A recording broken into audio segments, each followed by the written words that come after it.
Hello YouTube, this is first person chopping with a Schrade Extreme Survival knife. This is the large clip point, price tag around $50. There are 4 knives in this line. I will be showing you 3 of them.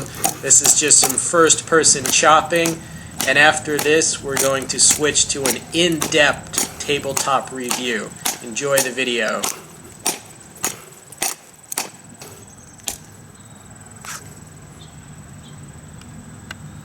Chopping away, Schrade Survival knife.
And this is the blade I was chopping with. It's a Schrade Integral Survival knife, and this is the large size clip point model. I will show you the other models as well.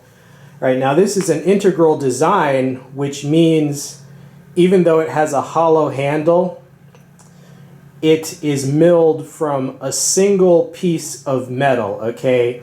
A much more expensive way to make something like this. So it does not have the structural flaws that a partial tang would have. That entire handle is the tang, and it is very solid, built like a tank.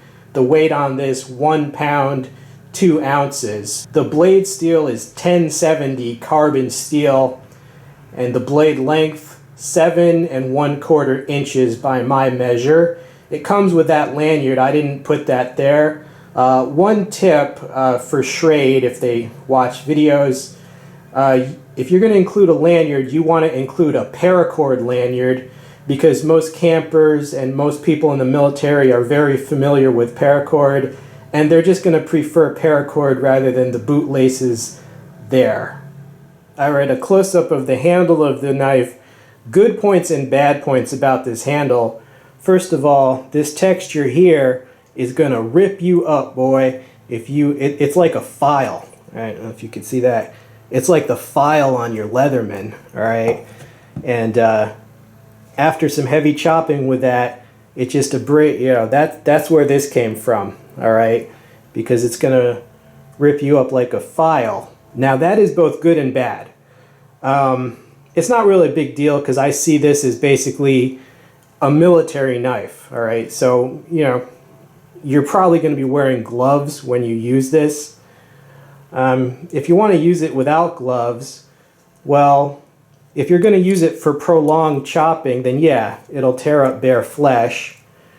However, that enhanced grip would definitely be a positive in the military sense of hand-to-hand combat, which is, it's something that's going to happen in a matter of moments, okay?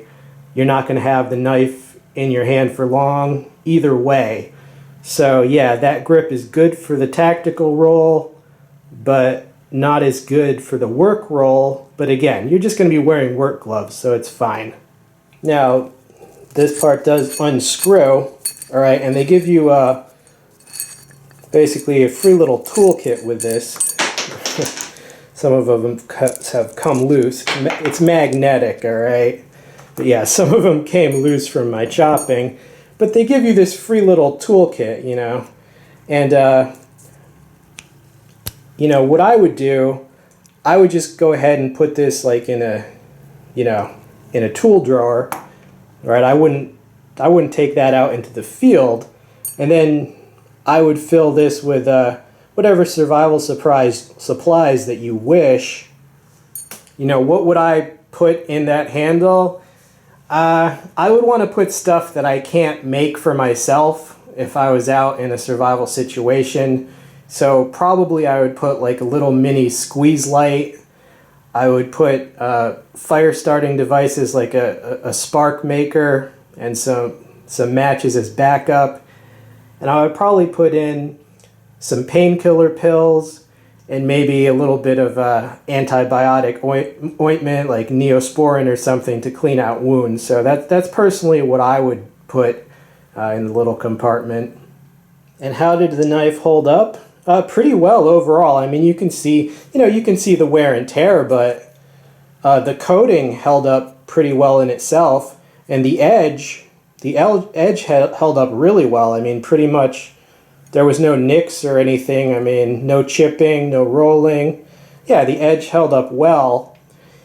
You know, a knife of this size was never meant to take on a piece of a log with the diameter, you know, that I was chopping into, but that's what makes it a good test, okay? I know if I can slam it into such a big piece of wood, then it's going to have no problem with like little saplings and things like that. This is the sheath that it comes with. All right, see belt loop there. All right, straps there, button closure there. Secondary pocket here with a Kydex buckle. Retention strap with a button closure. Does it hold it in? You know, you have to put this strap on, so that sounded quite dirty, but it only holds it in with that in place. All right, so that's a little minus, and the other minus would be that the hard plastic insert is actually slanted. It's actually not the shape of the guard, so it does not fit perfectly. All right, so that is a minus for the sheath. All right, but that's the sheath that you get. All right, and size comparison, there are 4 models in this line. All right, in the center is the large clip point. To the right of that is the large size spear point. To the left of the clip point is the small clip point. And there is also a small size, or I would say medium size, spear point. Now, these are all the same construction and the same 1070 steel, all right? So rather than chopping with these other two, what I did, well, you can see it's the same knife just with a different tip. So what I did was I just tested out that tip. As you can see from the wear and tear, I just wanted to see how sturdy it was. And it turned out to be very, very sturdy, very strong. I also did test out the tip on this just to see, because this clip point, the small clip point, is a bit more pointed, right? A bit less material closer to the tip than on the long clip point. So I just felt I should test that.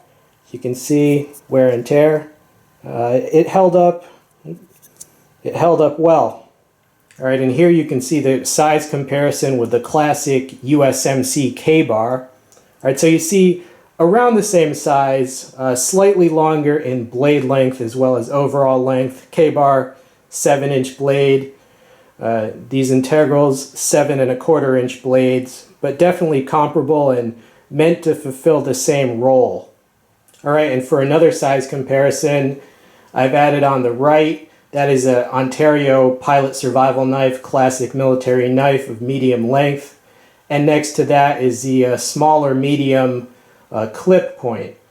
All right, so as you can see, the Schrade, slightly longer. The blade length on that is about 5.6 inches. All right, so hopefully all these size comparisons orient you in terms of where we are at, what you can expect these to do, their role, and so forth. All right, so my overall summary on these knives, they're very strong. They have a lot of heft. They chop hard. They can definitely take abuse. I agree with the use of the carbon steel, the 1070. I think that's a good steel for this purpose. I like that it's made from one single piece of metal. That's pretty much pretty much the only way to go if you're going to make a hollow handle. Hollow handle has other uses, can make it into a spear if you really wanted to. These are really the only thing out there at a reasonable price that has a workable hollow handle setup. So I do recommend it as a nice, moderately priced military type knife or just an outdoor survival knife.